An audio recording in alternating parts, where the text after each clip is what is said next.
Imagine-se pilotando uma moto à noite em uma estrada isolada e, ao fazer uma curva, confrontar-se com algo bípede, zumbindo bem às suas costas. O ano era 1996.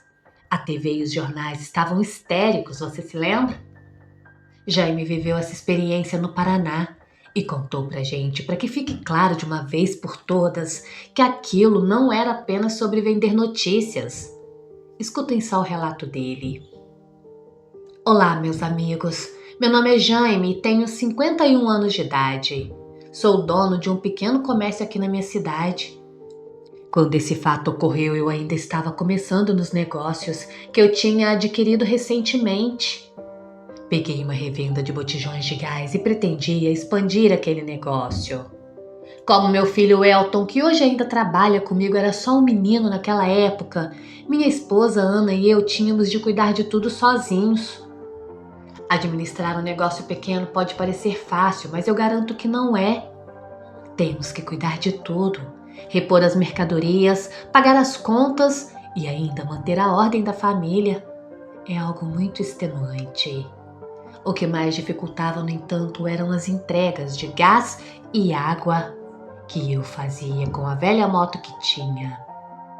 Os endereços eram bem afastados da nossa loja, mas para não perder aqueles clientes eu fazia assim mesmo, cobrando deles uma taxa bem acessível pela viagem.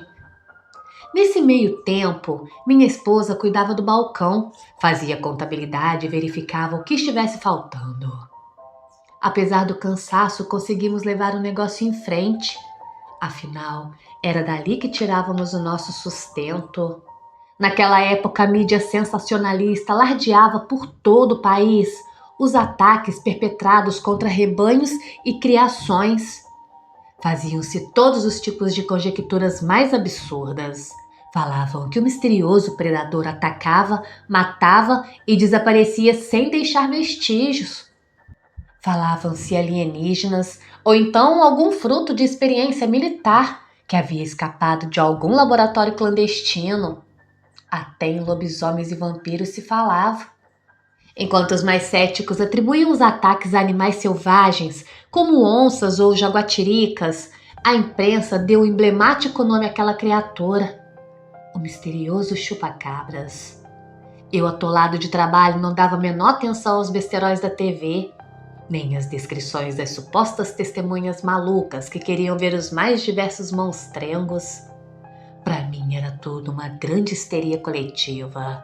Mas eu preciso ser honesto numa coisa. Coincidência ou não, o criador de ovelhas da minha cidade teve o seu rebanho atacado. Cerca de meia dúzia de animais foram abatidos e os cachorros que cuidavam do rebanho não deram um latido sequer. Tudo muito estranho, não acham? Em cidades vizinhas também houveram ataques semelhantes a esse. Na minha opinião, esses ataques eram cometidos por animais ali mesmo da região. Nada de anormal. Mas minha forma de pensar mudaria numa noite de uma quinta-feira, enquanto eu retornava de uma entrega. Recebi o pedido de 2 botijões num bairro não muito próximo. Já era quase 7 da noite. Já preparávamos para fechar e mesmo assim avisei ao cliente que em breve chegaria. Na volta, já bem escuro e com farol iluminando, decidi que seria melhor cortar caminho e seguir por um bairro menor, o que me pouparia tempo, conduzindo mais rápido até a rodovia. Dentro em pouco já estava na estrada cercada de pinheiros. O trajeto levou mais do que eu imaginava. Já era quase 8 horas da noite, quando finalmente aproximei do meu bairro. Seguindo pela rodovia, com farol iluminando o escuro à frente, fiz uma curva à esquerda e foi ali no meio da rodovia que eu vi algo. Eu não sei que nome dar ao que vi, mas olhar para aquilo quase me fez enfiar a moto no barranco. Reduzi a velocidade aos poucos e parei, olhando para aquele ser tremendo que de repente viesse para cima de mim. Ele andava sobre 2 patas, meio curvado, com os braços mais curtos, que suspendiam-se à frente do seu corpo. Nas costas daquele animal estranho tinha umas coisas que pareciam vibrar. Aqueles olhos vermelhos imensos eram mesmo assustadores.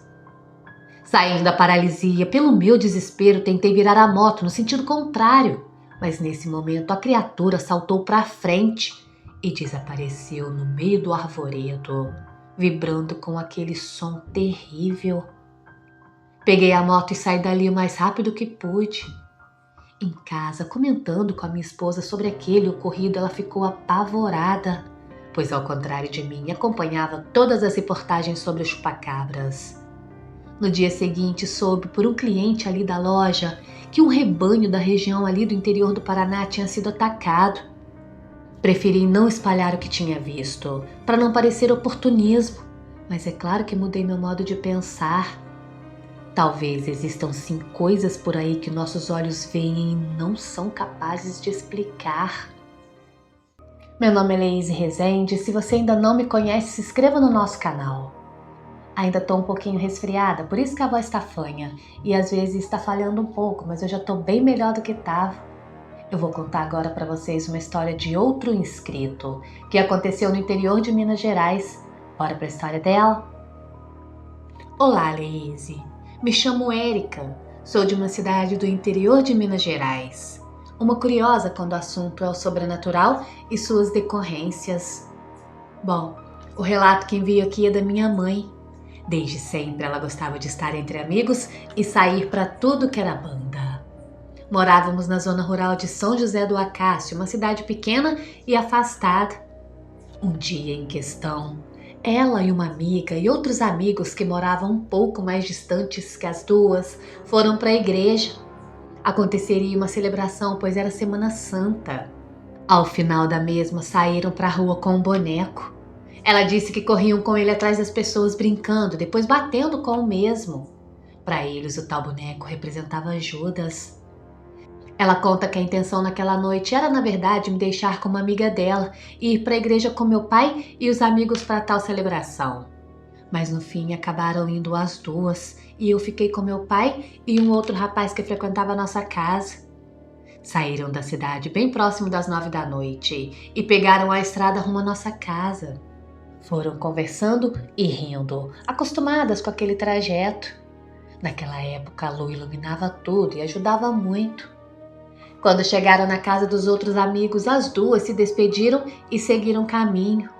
Daquela casa dos vizinhos até a casa onde elas moravam era mais ou menos uns 2 quilômetros. Seguiram então a estrada fora conversando as duas, até que na metade do caminho avistaram a tal grande árvore. Acho que ela está lá até hoje, pois é uma árvore alta, muito famosa ali na região. Segundo minha mãe, quando chegaram a poucos metros da tal árvore, perceberam que tinha algo lá embaixo, pois a luz da lua estava, como ela mesma costumava dizer, clara como o dia. Então estava fácil notar qualquer coisa que fosse ali. Minha mãe contava que inicialmente elas pensavam que fosse um bezerro maior deitado, ou então uma pessoa com uma espécie de pano jogado nas costas. Dava a impressão que aquilo estava se levantando, porém elas continuaram andando.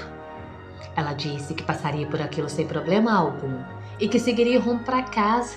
Falou até que pensou que fosse esse rapaz que costumava ficar lá em casa e que meu pai poderia ter pedido para ele que fosse fazer algum tipo de serviço. Quando estava mais perto, seja lá o que for que estava embaixo da árvore, olhou diretamente para as duas. Os olhos daquilo brilhavam com a luz da lua e então ele começou supostamente a vir na direção das duas. Foi aí que minha mãe percebeu que não era o rapaz. Ela conta que o olho daquilo parecia, como descrevia, ser como o olho de um cachorro desses de pelúcia. Agora, os únicos poucos detalhes que ela deu na descrição, por causa do desespero que teria ficado, é que aquilo parecia ter um focinho comprido e orelhas caídas. Quando viu que aquilo vinha para o lado delas, não puderam deixar de notar o formato das pernas. Conta que ao andar ela se balançava para cima e para baixo. Minha mãe contava que sua amiga ficava fazendo o nome do pai, perguntando: "Cruz credo, Romilda, mas o que é aquilo?" Minha mãe disse que as duas tamparam a correr no meio da estrada, uma na frente da outra. Quando minha mãe passou pela porteira, essa bateu 3 vezes antes que a amiga alcançasse.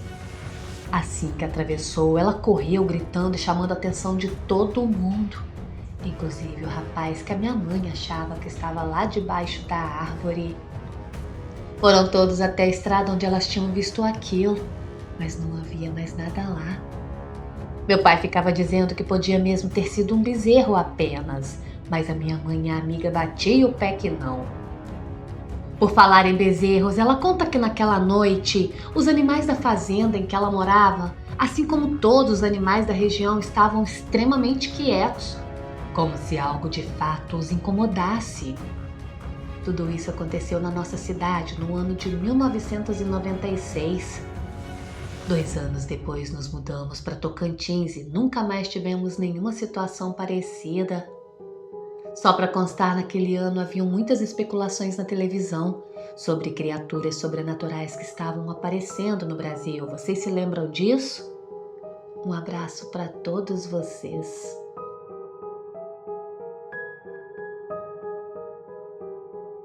E aí, pessoal, gostou do vídeo? Eu ainda tô me recuperando, vocês podem ver que a expressão ainda tá um pouco carregada, a voz tá fanha, falhando às vezes, mas já já a gente tá 100% e aí consegue trazer os relatos melhor pra vocês, viu?